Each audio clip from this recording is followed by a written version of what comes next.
गुरु प्यारी साध संगत जी, शॉर्ट इंस्पायर्ड स्टोरीज चैनल पर आपका बहुत बहुत स्वागत है।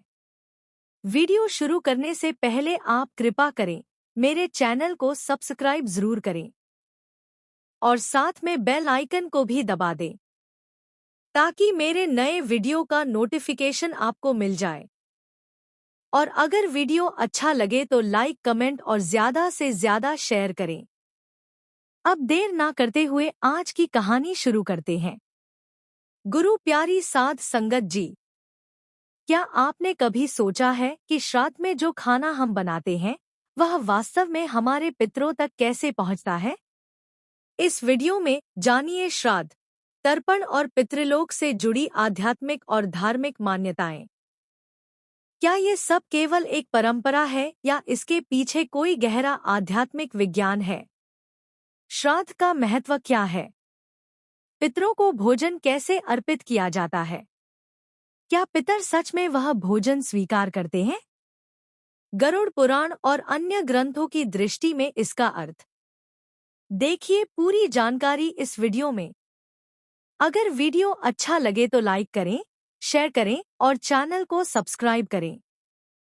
गुरु प्यारी साध संगत जी, सुना है पितृपक्ष के पवित्र दिनों में जब पिंड दान किया जाता है तो यह भोजन सिद्ध आपके पूर्वजों तक पहुंचता है। लेकिन क्या यह सच है? क्या वास्तव में यह पिंड आपके पितृक तक जाता है या यह बस एक परंपरा है या विश्वास? आज हम ले चलते हैं एक ऐसे सवाल के जवाब की तरफ जो सदियों से उलझा हुआ है। तो तैयार हो जाइए, क्योंकि यह कहानी आपके विश्वास और शक दोनों को सुलझा कर रख देगी। उससे पहले अगर आप हमारे channel short inspired stories channel पर नए आए हैं तो कृपया हमारे चैनल को सब्सक्राइब करना ना भूलें। यह कहानी हम सिर्फ एक जानकारी के तरीके से सुना रहे हैं, क्योंकि हिंदू धर्म में पितृपक्ष बहुत महत्वपूर्ण दिन माने जाते हैं। अगर हमसे कोई भूल हो जाए तो कृपया हमें माफ कर दीजिए। तो चलिए आज की कहानी शुरू करते हैं। महाराष्ट्र की लहराती पहाड़ियों और गोदावरी नदी के कलकल करते पानी के बीच बसे धूप से तपते नंदीपुर गांव में परंपराओं और अतीत के अदृश्य आकर्षण के धागों से बंधा एक परिवार रहता था। कपूर परिवार पीढ़ियों से वहां रहता आया था। उनका पुश्तैनी घर एक विशाल हवेली था जिसमें रामायण के दृश्यों को दर्शाने वाले धुंधले भित्त चित्र लगे थे। उनकी वार्षिक दिनचर्या का मूल श्राद्ध कर्म था, जो पितृपक्ष के दौरान दिवंगत आत्माओं को समर्पित एक पवित्र तर्पण था। हर पतझड़ जब मानसून के बादल छूटते और हवा ठंडी होती तो परिवार इस अनुष्ठान को करने के लिए इकट्ठा होता। पिंड पकाता, तिल और घी में मिश्रित चावल के गोले और उन्हें कौवों को अर्पित करता जिन्हें पूर्वजों का दूत माना जाता है। गांव में कई लोगों के मन में बरगद के पेड़ की छाया में फुसफुसाते हुए या स्थानीय चाय की दुकान पर चाय पर बहस करते हुए यह सवाल उठता था, क्या श्राद्ध का भोजन सचमुच पितरों तक पहुंचता है? कुछ लोग प्राचीन शास्त्रों की कसम खाते थे, यह दावा करते हुए कि सूक्ष्म सार उनके अलौकिक लोक में पितरों को पोषित करता है। पुणे से बह रही आधुनिकता की बयार से प्रभावित कुछ लोगों ने इसे अंधविश्वास बताकर खारिज कर दिया और तर्क दिया कि यह कृत्य केवल प्रतीकात्मक है, स्मृति का सम्मान करने और पारिवारिक बंधनों को मजबूत करने का एक तरीका है। नंदीपुर में सूर्यास्त में केसर की छटाओं की तरह राय अलग अलग थी और कोई भी जवाब सभी को संतुष्ट नहीं कर पाया। हमारी कहानी 3 भाई बहनों से शुरू होती है। सबसे बड़ा अर्जुन, एक धर्मनिष्ठ बैंकर जो हर साल अटूट आस्था के साथ शहर से लौटता था। मझली मीरा, एक स्कूल शिक्षिका जो परंपरा और तर्क के बीच उलझी हुई थी। और सबसे छोटा रोहन, बेंगलुरु में एक सॉफ्टवेयर इंजीनियर जो कर्मकांडों को तर्क और विज्ञान के चश्मे से देखता था। उनके पिता विष्णु कपूर 5 साल पहले गुजर गए थे और अपने पीछे एक वसीयत छोड़ गए थे जिसमें श्राद्ध के महत्व पर जोर दिया गया था, लेकिन साथ ही एक रहस्यमयी संदेश भी था। श्रद्धा के साथ, अंदर की आस्था के साथ करो या हृदय की आवाज सुनो। पूर्वज भोजन नहीं, बल्कि इरादे की तलाश करते हैं। इस पितृ पक्ष में भाई बहन हवेली में एकत्रित हुए। प्रत्येक अपने अपने बोझ और विश्वासों को लेकर जैसे ही तैयारियां शुरू हुई, हवा, धूप और गेंदे के फूलों की खुशबू से महक उठी। सफेद कुर्ते में लंबे और संयमित अर्जुन ने कार्यभार संभाला। उनका गहरा विश्वास था कि पिंड भौतिक संसार से परे हैं। वेदों में कहा गया है कि पितृक में निवास करते हैं। उन्होंने अपने भाई बहनों को नीम के पत्तों की छतरी के नीचे आंगन में बैठे हुए समझाया। जब हम शुद्ध हृदय से तर्पण करते हैं, तो देवता उसका सार उन तक पहुंचा देते हैं। यह कौ चावल खाने की बात नहीं है। यह ब्रह्मांड में गूंजते मंत्रों की बात है। मीरा ने सोच समझकर सिर हिलाया। उनका दुपट्टा हवा में लहरा रहा था। उन्होंने अपनी युवावस्था में गरुड़ पुराण पढ़ा था और स्थानीय पंडितों के प्रवचनों में भाग लिया था। लेकिन इतिहास पढ़ाने के उनके वर्षों ने उन्हें मानव शास्त्रीय दृष्टिकोण से परिचित कराया था कि श्राद्ध शोक से निपटने का एक सांस्कृतिक तंत्र है जो प्राचीन कृषि प्रधान समाजों से विकसित हुआ है, जहां भोजन अर्पण निरंतरता का प्रतीक था। लेकिन भैया, उन्होंने धीरे से कहा, अगर यह रूपकात्मक हो तो क्या होगा? भोजन जीवितों, गरीबों, जानवरों को खिलाता है और ऐसा करके हम कर्म के माध्यम से मृतकों का सम्मान करते हैं। रोहन फोन हाथ में लिए एक खंभे से टिका हुआ हंसा। अरे दीदी, क्वांटम फिजिक्स के इस युग में क्या हम सचमुच सोचते हैं कि चावल के गोले किसी परलोक में ले जाते हैं? मैंने टेड में ऐसे प्रवचन देखे हैं कि कैसे अनुष्ठान चिंता कम करते हैं। अगर इससे आपको जुड़ाव का एहसास होता है तो बहुत अच्छा। लेकिन पूर्वजों तक पहुंचना, यह तो ऐसा है जैसे कहूं कि मेरा ईमेल चांद तक पहुंच गया हो। तर्पण करते हुए भोर में नदी में काले तिलमिला जल डालते हुए बहस सुलगती रही। अर्जुन ने पूरे जोश के साथ आह्वान किया। अपने पिता की आत्मा को पोषण प्राप्त करते हुए, कल्पना करते हुए उसकी मन की आंखों में जल की बूंदें अलौकिक रूपों में झिलमिला रही थी। प्रकाश के लोक में विष्णु तक पोषण पहुंचा रही थी। उसने अपने सीने में एक गर्माहट महसूस की, एक सूक्ष्म आश्वासन कि यह बंधन मृत्यु के बाद भी कायम है। उस दोपहर जब परिवार रसोई में पिंड पका रहा था, पीतल के बर्तनों की खटपट और घी की खनक से गूंजता कमरा, पिछले श्राद्धों की कहानियां उभर आई। उनकी दादी, जो बहुत पहले दिवंगत हो चुकी थी, ने एक बार दावा किया था कि अनुष्ठान के बाद उन्हें पूर्वजों का सपना आया था और उन्होंने उन्हें तर्पण के लिए धन्यवाद दिया था। यह सच था। अर्जुन ने चावल का आटा गूंदते हुए जोर देकर कहा। उन्होंने ऐसी बातें बताई जो उन्हें शायद पता नहीं थी। मीरा ने अपनी कक्षा की एक अलग कहानी सुनाई। एक छात्रा जिसका परिवार आर्थिक तंगी के कारण श्राद्ध नहीं कर पाया था, फिर भी उसे अपने दादा के नाम पर एक पेड़ लगाकर सुकून मिला। उन्होंने कहा कि ऐसा लग रहा था जैसे धरती को भोजन दे रहे हो, जो सभी जीवों को पोषण देती है। क्या यह एक तरह से पूर्वजों तक पहुंचना नहीं है? रोहन ने आंखें घुमाई लेकिन फिर भी मदद की। उसके हाथ मिश्रण से चिपचिपे थे। उसके लिए यह एक पारिवारिक पुनर्मिलन था, नियमों और समय सीमाओं से एक विराम। वह आकाशीय प्रसव में विश्वास नहीं करता था, लेकिन उसे मनोवैज्ञानिक आराम पसंद था। जब वे आंगन में केले के पत्तों पर पिंड रख रहे थे और कौवों का इंतजार कर रहे थे तो उसने मजाक किया। अगर कोई कौवा नहीं आता तो क्या इसका मतलब है कि पिताजी डाइट पर हैं? कौवे आ गए और भाई बहनों की चौकस निगाहों के सामने प्रसाद पर चौंच मारने लगे। अर्जुन ने इसे ईश्वरीय पुष्टि के रूप में देखा।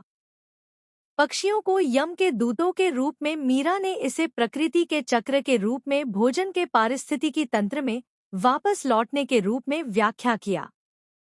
रोहन ने इंस्टाग्राम के लिए एक तस्वीर खींची जिसका शीर्षक था परंपरा का ब्रंच से मिलन।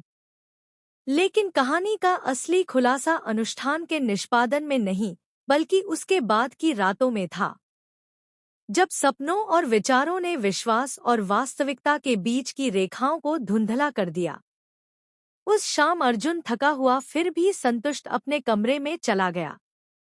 नींद में एक विशाल दीप्तिमान मैदान का सपना देखा जहां सफेद वस्त्र पहने आकृतियां एकत्रित थी।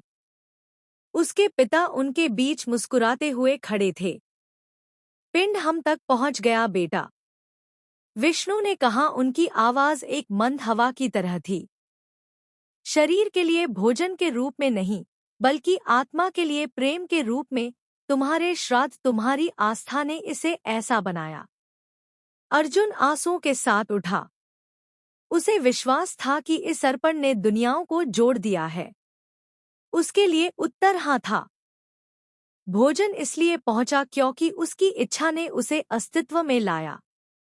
मीरा की रात अलग थी। वह बिस्तर पर करवटें बदलती रही। उसका मन सवालों के भंवर में डूबा हुआ था। सपने में वह प्राचीन ग्रंथों से भरे एक पुस्तकालय में भटक रही थी। एक ग्रंथ खोलकर उसने पढ़ा, श्रद्धा पात्र है, कर्ता का हृदय पतवार। उसके पिता किसी भूखी आत्मा की तरह नहीं, बल्कि स्मृति की प्रतिध्वनि की तरह प्रकट हुए। क्या भोजन पहुंचा? यह निर्भर करता है बेटी। अगर तुम याद रखने के लिए करती हो तो यह जीवित तुम्हें पोषित करता है। अगर संदेह के साथ करती हो तो यह पत्तों की तरह बिखर जाता है। जागते हुए मीरा ने सोचा। उसने कर्तव्य और जिज्ञासा के मिश्रण के साथ किया था और उसकी व्याख्या में भोजन पारिवारिक संबंधों को मजबूत करके पहुंचा। सामूहिक आत्मा के लिए एक सूक्ष्म पोषण। यह शाब्दिक नहीं था, लेकिन फिर भी सार्थक था। रोहन हमेशा की तरह संशय में देर रात तक रेडिट के फोरम पर स्क्रॉल करता रहा। अनुष्ठान की प्रभावशीलता पर बहसें पढ़ता रहा। वह बरामदे में सो गया। उसका फोन उसके हाथ से फिसल गया। उसका सपना अमूर्त था। एक डिजिटल अनुकरण जहां पूर्वज बादल में डाटा पैकेट थे। भोजन नहीं, उसके पिता का अवतार हौसा। लेकिन यहाँ तुम्हारी उपस्थिति बिना किसी विश्वास के भी उस परंपरा का सम्मान करती है जो हमने तुम्हें दी है। भोर के कोलाहल से रोहन की नींद खुली और वह इस बेतुकी बात पर हंस पड़ा।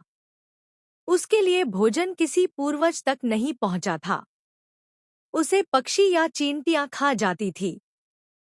फिर भी इस अनुष्ठान को पूरी तरह से अस्वीकार न करते हुए उसने सांस्कृतिक विरासत के प्रति एक शांत सम्मान महसूस किया। अगले साल इसे ना करना भी ठीक हो सकता है। शायद उसके पिता के नाम पर एक दान भी उतना ही पहुंच जाएगा। ठोस लाभ के माध्यम से। जैसे जैसे पितृपक्ष के दिन ढलते गए, भाई बहनों ने नाश्ते पर अपने अनुभव साझा किए। अर्जुन ने दृढ़ता के साथ अपने दर्शन के बारे में बताया और उनसे आस्था अपनाने का आग्रह किया। मीरा ने अपना संतुलित दृष्टिकोण साझा किया, यह सुझाव देते हुए कि अनुष्ठान की शक्ति व्यक्तिगत अर्थ में निहित है। रोहन ने स्वीकार किया कि सपने ने उसके रुख को नरम कर दिया था। शायद इस अस्पष्टता में कुछ मूल्य था। यह बात नंदीपुर में फैल गई और जल्द ही गांव वालों ने उनसे सलाह मांगी। वृद्ध श्रीमती पटेल, जो एक विधवा थी और बहुत ही सावधानी से श्राद्ध करती थी, को अर्जुन की कहानी से सांत्वना मिली। उनका चढ़ावा पहुंचा क्योंकि उनकी श्रद्धा ने उसे सच कर दिया था। युवा राज, जो एक मैकेनिक थे और काम के सिलसिले में इस अनुष्ठान को छोड़ देते थे, रोहन के तर्क से सहमत थे। जब तक वह सम्मान पूर्वक जीवन जीते रहे। बाबा बाप तब तक श्राद्ध न करने से उनके पूर्वजों का विनाश नहीं हुआ। फिर एक मोड़ आया। अबा मोड़ आया। उनके पिता के पुराने मित्र वाराणसी के एक पंडित का पत्र आया। इसमें भगवत गीता के कुछ अंश थे। श्रद्धा से किए गए कर्म फल देते हैं। बिना श्रद्धा के वे मुरझा जाते हैं। साथ में एक कहानी भी थी जो विष्णु ने कभी सुनाई थी। दो पुत्रों का एक दृष्टांत। दृष्टांत में पहले पुत्र ने बिना किसी हृदय के अंध कर्मकांड के साथ श्राद्ध किया। पिंड कौवों से अछूते पड़े थे और उसके स्वप्न में पूर्वज यह कहते हुए मुंह फेर गए, श्राद्ध के बिना यह केवल चावल है। दूसरा पुत्र जो पूरी रस्म अदा करने में असमर्थ था ने एक साधारण प्रार्थना और जल अर्पित किया। कौवे झुंड में आ गए और उसकी ईमानदारी से पोषित होकर पूर्वज प्रकट हुए। लेकिन तीसरे बेटे का क्या? पंडित ने लिखा, कौन है जो हवन ना करना चाहे फिर भी रोजमर्रा की जिंदगी में याद रखता है। ग्रंथ मौन है क्योंकि मार्ग व्यक्तिगत है। प्रेरित होकर मीरा ने इसे मंदिर में एक स्थानीय कथा वाचन सत्र में शामिल कर लिया। बच्चे आंखें फाड़े सुनते रहे जब उन्होंने इसका विस्तृत संस्करण सुनाया। बहुत पहले गंगा के किनारे एक राज्य में राजा भरत के 3 उत्तराधिकारी थे। देव एक पुरोहित भक्त, विक्रम एक विद्वान संशयवादी और आर्यन एक घुमक्कड़ दार्शनिक। देव ने धूमधाम से श्राद्ध किया, ब्राह्मणों को आमंत्रित किया और भव्य भोज दिया। उनका मानना था कि हवन का धुआं स्वर्ग तक पहुंचाता है। एक रात उनके पूर्वज स्वप्न में आए और आनंद पूर्वक भोज कर रहे थे। आपके विश्वास ने हमें तृप्त किया है, उन्होंने घोषणा की। देव नए सिरे से जागे। उनके राज्य उनके पवित्र शासन में समृद्ध हुए। विक्रम जो हमेशा प्रश्न करते रहते थे, आधे मन से ज्यादातर कर्तव्य के कारण अनुष्ठान किया। उन्होंने कोई कौवा नहीं देखा और उनके स्वप्न में पूर्वज बेहोश दिखाई दिए। खाना आपकी आस्था की सीमा तक पहुंचता है, वे फुसफुसाए। विक्रम ने इसे ध्यान का एक पाठ समझा। इसके बाद उन्होंने सच्चे मन से प्रदर्शन किया और पाया कि यह क्रिया उपचारात्मक थी, अलौकिक दावों से रहित अपनी विरासत से जुड़ने का एक सेतु। आर्यन ने औपचारिकता को नकारते हुए अनाथों की मदद करते हुए और अपने पूर्वजों के नाम पर वृक्षारोपण करते हुए देश भर की यात्रा की। उसने अपने पूर्वजों का सपना देखा था, भूखे नहीं बल्कि गर्वित। दयालुता के कार्य ही हमारी सच्ची जीविका है। उन्होंने कहा, आर्यन स्वतंत्रता में फला फूला, उसका जीवन एक जीवंत श्रद्धांजलि थी। राज्य तीनों के अधीन फला फूला क्योंकि प्रत्येक मार्ग अपने तरीके से अतीत का सम्मान करता था। नंदीपुर लौटकर भाई बहनों ने इस पर विचार किया। अर्जुन ने कलाकारों के लिए मान्यता देखी, मीरा ने संतुलन, रोहन ने विकल्पों के लिए अनुमति। वर्ष बीतते गए। अर्जुन ने परंपरा जारी रखी, उसके बच्चे मंत्र सीखते रहे। मीरा ने इसे अनुकूलित किया जिसमें जैव निम्नीकरणीय प्रसाद जैसे पर्यावरण अनुकूल तत्व शामिल थे, जो अब स्वयं एक पिता थे। कभी शामिल होते थे, कभी नहीं। पुरखों के स्थलों की पारिवारिक यात्राओं का विकल्प चुनते थे। अंत में प्रश्न बना रहा, क्या भोजन पहुंचता है? कहानी का अर्थ प्रत्येक कथावाचक के साथ बदलता रहा। निष्ठावान कलाकार के लिए हाँ, यह आत्माओं को पोषण देता है। कर्तव्यनिष्ठ लेकिन संशय लोगों के लिए शायद स्मृति और समुदाय में कर्म न करने वालों के लिए कोई जरूरत नहीं। यह जीवन के कर्मों के माध्यम से पहुंचता है। इस प्रकार श्रद्धा हृदय की भावना को प्रतिबिंबित करने वाला एक दर्पण बनी रही। कोई चाहे अर्पित करे या ना करे, पूर्वज वास्तविक हो या स्मरणीय, हमारी बुनी हुई कहानियों में जीवित रहते हैं। तो क्या था इस कहानी का सच? श्रद्धा का यह सफर खत्म तो हुआ, लेकिन सवाल अभी बाकी है। क्या भोजन वास्तव में पूर्वजों तक जाता है, या यह सिर्फ आदमी का विश्वास है? हर दिल का जवाब अलग, हर विचार का रास्ता अलग है। आप क्या सोचते हैं? कमेंट में जरूर बताएं। कहानी अच्छी लगी तो वीडियो को लाइक और शॉर्ट इंस्पायर्ड स्टोरीज चैनल को जरूर सब्सक्राइब करें। धन्यवाद दोस्तों।